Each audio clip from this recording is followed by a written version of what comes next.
বিসমিল্লাহির রহমানির রহিম। অন্যান্য প্রফেশন থেকে ফিজিওথেরাপির ইউনিকনেসটা কোথায়? আসুন জেনে নিই।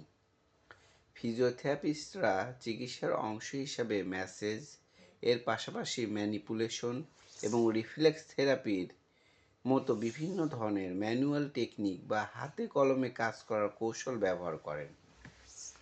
অনেক ধরনের পুনর্বাসন প্রক্রিয়ার মূলে রয়েছে এই থেরাপিউটিক হ্যান্ডেলিং বা নিরাময়মূলক হাতের স্পর্শ, যেখানে রোগের কারণ নির্ণয় করার জন্য রোগীর ফিজিক্যাল অ্যাসেসমেন্ট প্রয়োজন হয়। রোগীদের এই নিরাময়মূলক স্পর্শের গুরুত্বই ফিজিওথেরাপিস্টকে অন্যান্য পেশা থেকে আলাদা করেছে। World Congress for physical therapy উল্লেখ করেছে যে ফিজিওথেরাপিস্ট জনসমষ্টিকে এমন সেবা প্রদান করে যা জীবনকাল জুড়ে আবর্তিত হতে থাকে। ফিজিওথেরাপিস্ট শেখায় নড়াচড়া এবং কার্যক্ষমতার বিকাশ বজায় রাখতে এবং পুনরুদ্ধার করতে কি করতে হবে ও করতে হয়।